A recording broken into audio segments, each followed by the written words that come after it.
দেখবেন জীবনে যেদিন ভালো হতে চাইবেন আপনার জানা থাকবে যে আপনি কিভাবে ভালো হবেন।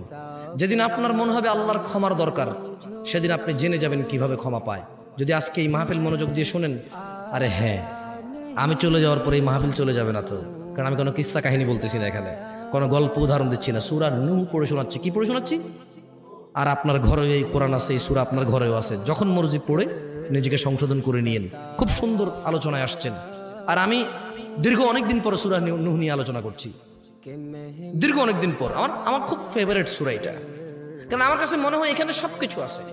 একজন মানুষের সর্বোচ্চ দাওয়াত, মানে সর্বোচ্চ একজন মুসলমান কি করবে, এরপরে সে কি কি পাবে, যদি সে তারপরেও ব্যর্থ হয় এগুলা করতে, তাহলে সে কি করবে, ব্যর্থ হওয়ার পরও যদি সে এগুলা করে তাহলে সে কি কি পাবে, সব আছে এখানে। সুবহানাল্লাহ। তাহলে শোনেন, তাহলে আমরা কার ইবাদত করলাম? ভয় কাকে পাইলাম? অনুসরণ কাকে করলাম? এইবার এগুলা করলে কি হবে দেখেন, আল্লাহ বলছে যে يغفر لكم من ذنوبكم ويؤخركم إلى أجل مسمى إن أجل الله إذا جاء لا يؤخر لو كنتم تعلمون।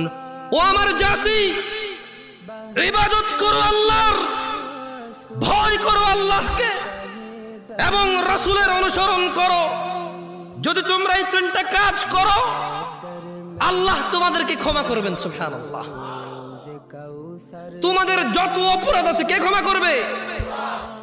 ওয়া ইউআখিরুকুম ইলা আজালিম মুসাম্মা। তোমাদেরকে তিনি এই যে অপরাধগুলো করে ফেলেছো, যদি তোমরা এই অপরাধী তোমরা একেবারেই তোমরা আল্লাহ দ্রোহী, আল্লাহর এবং তার রাসূলের কোনো কথা মানছো না, এবার শুধু আল্লাহর ইবাদতটা করো, আল্লাহকে ভয় করো, তাহলে আল্লাহর নবী বলছে যে আল্লাহ তোমাদের অপরাধ ক্ষমা করবে। ওয়া ইউআখিরুকুম ইলা আজালিম মুসাম্মা, এবং তোমাদেরকে তিনি একটা নির্দিষ্ট সময় দেবে, মানে তিনি তোমাদেরকে হায়াত দেবে, বাঁচায় রাখবে যাতে ভালো কাজ করতে পারো।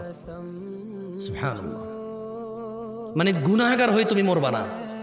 আর কি লাগবে? একটা মানুষ গুনাহগার হয়ে মরবে না, সে আল্লাহর ইবাদত করবে, আল্লাহকে ভয় পাবে, রাসূলের অনুসরণ করবে, তাহলে আল্লাহ তাকে সময় দিবে, অবকাশ দিবে, নির্দিষ্ট একটা সুযোগ দিবে, যাতে সে ইবাদত করে আল্লাহ প্রিয় হয়ে পৃথিবী ত্যাগ করতে পারে।